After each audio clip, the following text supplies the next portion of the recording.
और दोस्तों नमस्कार, स्वागत है आप लोगों का हमारे चैनल में। सबसे पहले तो मैं अपना परिचय देना चाहता हूं। मेरा नाम है अमरजीत निषाद। और देखिए, मैं आज गया था, इस समय पता होगा कि एसएससी सीजीएल का एग्ज़ाम चालू हो गया है। तो आज मेरा फर्स्ट रिव्यू था और मेरे यहाँ से जो नौसड़ गोरखपुर है वो सेंटर नज़दीक पड़ता है, इसलिए मैं वहाँ रिव्यू के लिए गया था, लेकिन वहाँ एग्ज़ाम सेंटर नहीं बना था। तो हमने सोचा थोड़ा सा और अंदर जाते हैं गोरखपुर में, देखते हैं वहाँ और सेंटर पर होता बना हो तो वहाँ रिव्यू ले लेंगे। लेकिन 4 से 5 सेंटर मैंने घूमा और कम से कम 100 किलोमीटर बाइक में चला चुका हूँ और बहुत थक गया था, इसलिए तो वापस आ गया। तो वापस आते हुए हम इस समय खड़े हैं मगहर में, जो उत्तर प्रदेश राज्य में जिला संत कबीर नगर में पड़ता है। और यहाँ पर सोचे आराम कर लें, तो कुछ समय आराम किए, लेकिन मन में आया चलिए आज रिव्यू यहीं से शुरू करते हैं। ये पवित्र स्थान है और देखिए इनके बारे में आपको थोड़ी बहुत जानकारी होगी भी, हो सकता है अधिक भी हो, लेकिन देखिए आगे जो भी चीज़ जानकारी है इसका डीप जानकारी हम देंगे। तो सबसे पहले बता दें कि जो मगहर है ये इधर आमी नदी है, इधर आमी नदी है, आमी नदी के किनारे स्थित है। और देखिए स्टैचू यहाँ पर सबसे पहले शुरुआत में दिखाते हैं, दिखाइए यहाँ पर ये मूर्ति है। आगे से खाइए आगे से। एक यहाँ स्टार्ट में जब आएंगे आप गेट से होते हुए आएंगे तो यहाँ देखिए सबसे पहले ये मूर्ति आपको दिखेंगी। यहाँ पर देखिए लिखा गया है साहब बंदगी, ठीक। तो यहाँ जो है संत कबीर दास जी की मूर्ति यहाँ पर स्थापित की गई है। और ये देखिए आगे आमी नदी है, जो मैं आपको आगे दिखाऊंगा। उस नदी के पास में ये मगहर का जो स्थली है संत कबीर दास जी का वो स्थित है। और बाकी डीपली जानकारी आपको हम देते रहेंगे, तब तक आप वीडियो में बने रहें। ताकि यहाँ थोड़ा सा इसका एक पार्क देख लीजिए, बहुत खूबसूरत पार्क है। और इसके आगे आपको हम दिखाने जा रहे हैं जो नदी है, इस नदी के पास ये स्थित है ये स्थली। यहाँ आगे से देखिए वहाँ पर ये आमी नदी है। और पहले देखिए नदी कहाँ पर है, कैसी है, उसके बाद आगे हम बात करते हैं इसके बारे में। तो ये आपको दिखाते हैं आमी नदी। आइए कैमरामैन, आइए आपको दिखा रहे हैं। ये देखिए आमी नदी है और वहाँ जो दिख रहा है वहाँ दिखाइए भाई, वहाँ दिखाइए। वो जो दिख रहा है वहाँ पर जो है लाश जलाया जाता है। और ये जब बाढ़ आता है तो पूरा पानी भर जाता है। ये इतना सब दिख रहा है सामने आपके, ये सब डूब जाता है पानी से। तो फिलहाल अभी स्टार्ट हुआ है इसका फ्लोड का। और देखिए अभी यहाँ तक कुछ दिन पहले तक सूखा हुआ था, लेकिन यहाँ पर देखिए अब धीरे धीरे पानी का स्तर बढ़ता जा रहा है। और बाकी तो देख चुके आप कि आमी नदी है। और इसके बाद आपको दिखाए जा रहे हैं जो कुछ विवाद हुआ था इनके जो हिंदू मुस्लिम में कुछ धर्म को लेकर, कि इनको यहाँ पर क्या बनाना है, मंदिर या मस्जिद। तो उससे संबंधित बाकी हम बात करते हैं। जो अंदर पंडित जी हैं उनसे बात हुई है, तभी बताएंगे सारी चीज़ें। चलिए आप देखते हैं वहाँ पर। देखिए इसके पहले बताए हैं कि जो विवाद था धर्म के आधार पर और मंदिर मस्जिद थे। तो सबसे पहले देखिए जो यहाँ मंदिर है, यहाँ दिखाइए मंदिर, ये मंदिर है, ये दिखाइए इधर, और वहाँ मस्जिद है। इसी बात पे विवाद हुआ था कि यहाँ पर मंदिर बनेगा मस्जिद। तो बाकी बातें हम पंडित से बात करते हैं, वहाँ परमिशन ले लिए हैं अंदर जाने के लिए। तो आपको दिखाते हैं, आइए आपको दिखाते हैं मंदिर। आइए अंदर हो, जूता निकाल, जूता एक मिनट। आइए पन्ना आइए इधर आइए। तो थोड़ा आप बताइए जी इनके बारे में। जैसे कबीर साहब का आने का कई कारण रहते हैं। कबीर साहब के समकाल से पहले अपने भारतवर्ष में काफ़ी दुराचार फैले हुए थे।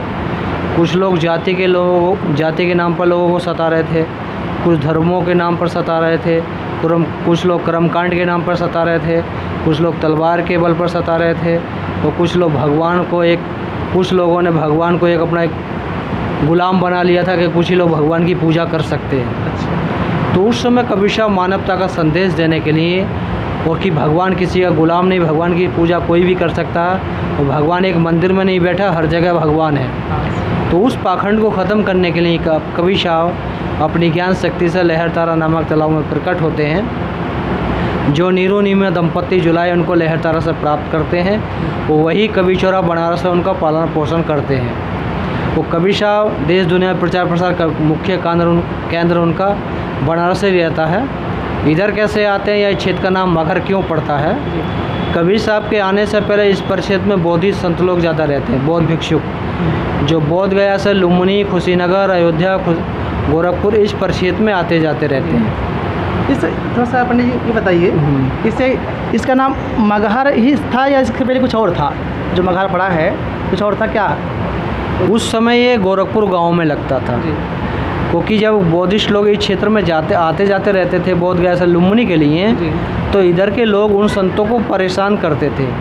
तो बौद्धिस्ट संत लोग इस क्षेत्र का नाम डालते थे मार्गहर, मार्ग में लूटने वाले लोग या परेशान करने वाले लोग। सिलसिला चलता रहता। उस समय बौद्ध धर्म देश दुनिया में बहुत प्रचार प्रसार करता है, सभी जाति के लोग, सभी धर्मों के लोग बौद्धिस्ट होने लगते हैं। तो उसी में जो काशी के लोग होते हैं उनके मन में आता है कि सभी लोग बौद्धिस्ट हो जाएंगे तो हम लोगों का धंधा पानी चौपट हो जाएगा।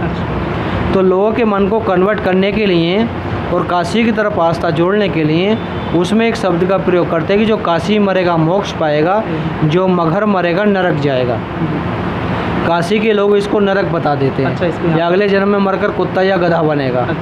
ऐसी कहानी फैला देते हैं। तो इधर के जो लोग होते हैं धीरे धीरे काशी में जाने लगते हैं, जिसको काशी करवट कहा जाता था। जो व्यक्ति जिंदगी जी मोक्ष लेने जाता था उससे वो लोग, वहाँ के लोग 100 सोने की मुद्रा लेते थे। तो ऐसी परंपरा चलती रही, लोग काशी में जाते रहे, किसी परंपरा को तोड़ने की हिम्मत नहीं पड़ी।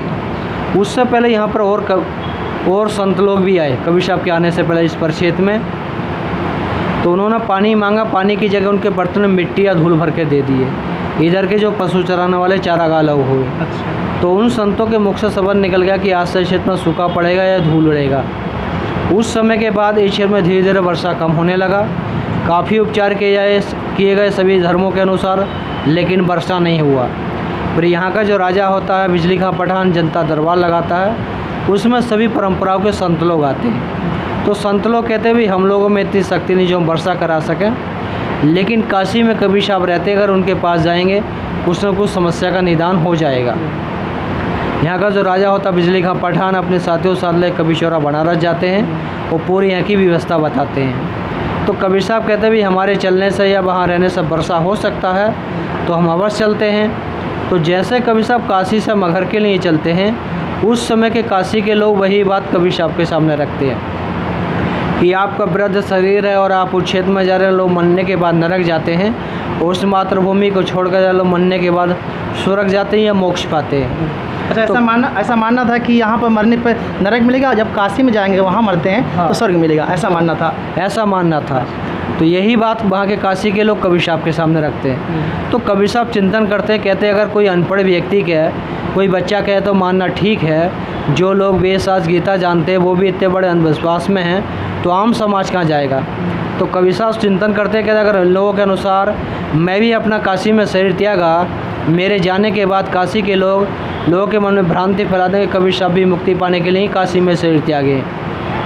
अगर मैंने ऐसा किया तो ये लोगों की जो विडम्बना है 2000 साल से या पहले से चली आ रही थी, किसी भी महापुरुष की उस परंपरा को तोड़ने की हिम्मत न हुई, चाहे भगवान हुआ, अल्लाह हुआ, गॉड हो, किसी उस परंपरा को तोड़ने की हिम्मत नहीं हुई। तो कबीर साहब ने उस परंपरा को तोड़ने के लिए काशी छोड़कर मगहर आने का निर्णय लिया।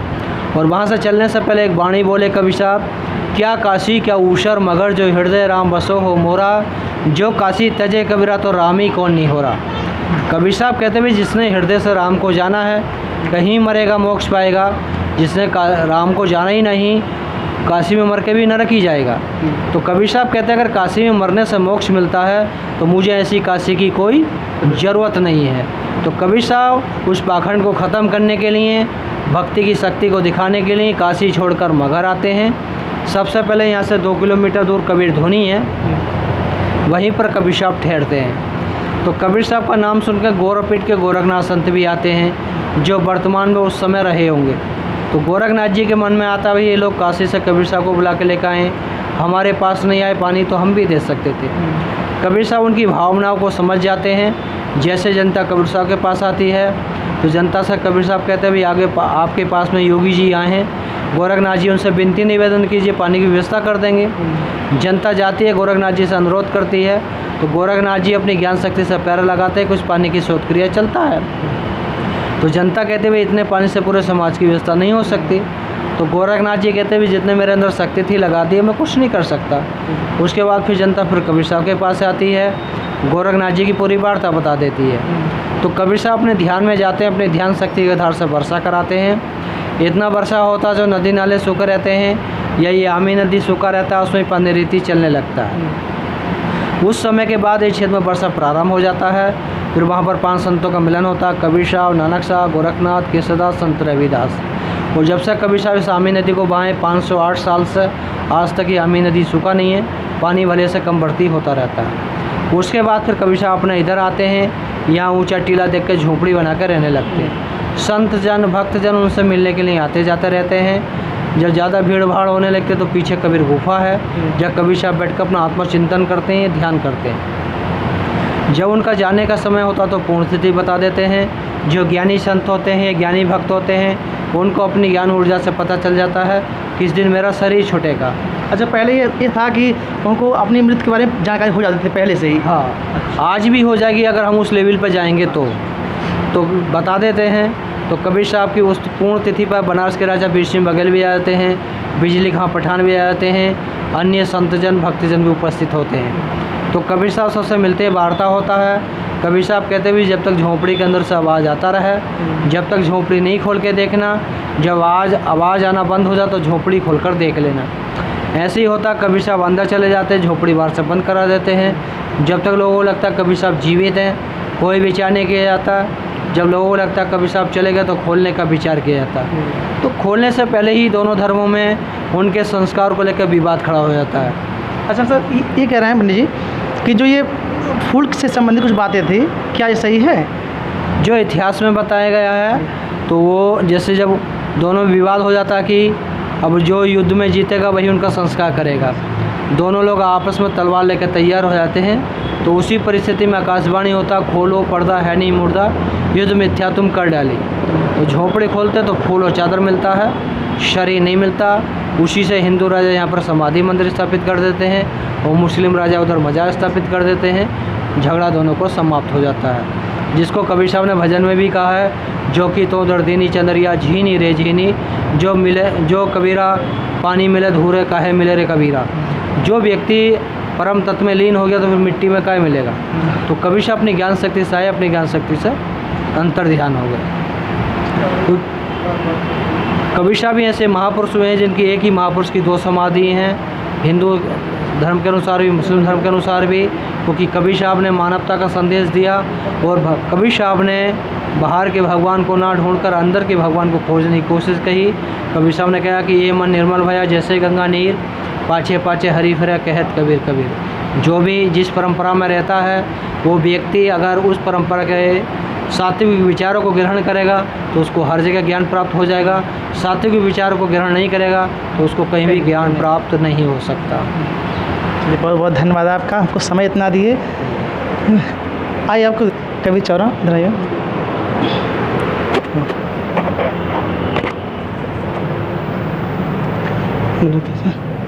देखिए यहाँ पर जो फूल से संबंधित बात हुई है कि 2 फूल थे, जिसमें एक यहाँ पर एक को लेकर यहाँ मंदिर बनाया गया और एक अभी दिखाएंगे आपको मस्जिद बनाया गया है। तो ये देखिए, दर्शन कर लीजिए आप। एक मिनट, देखिए ये आपका जिस मस्जिद के बारे में बात हो रही थी, देखिए ये मस्जिद है, आपको दिखा रहे हैं। ये बताएं कि 2 फूल वहाँ पड़ा हुआ था, जब पर्दा हटाएं तो एक फूल लेकर यहाँ पर बनाया गया मंदिर और एक मस्जिद बनाया गया है। तो चलिए इसके बारे में दिखाते हैं आपको, आइए।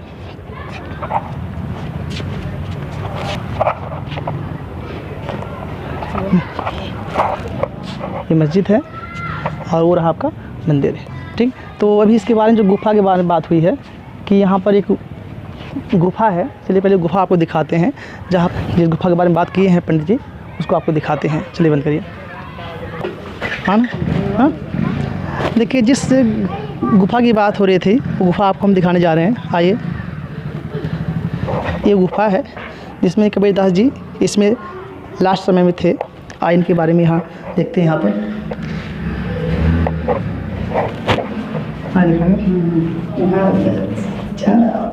आराम सबसे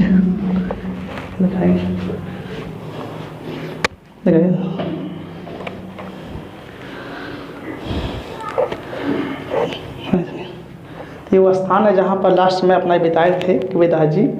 और ये गुफा है और आगे यहाँ से आपका निकास द्वार है, वहाँ से आप प्रवेश कर सकते थे। आइए,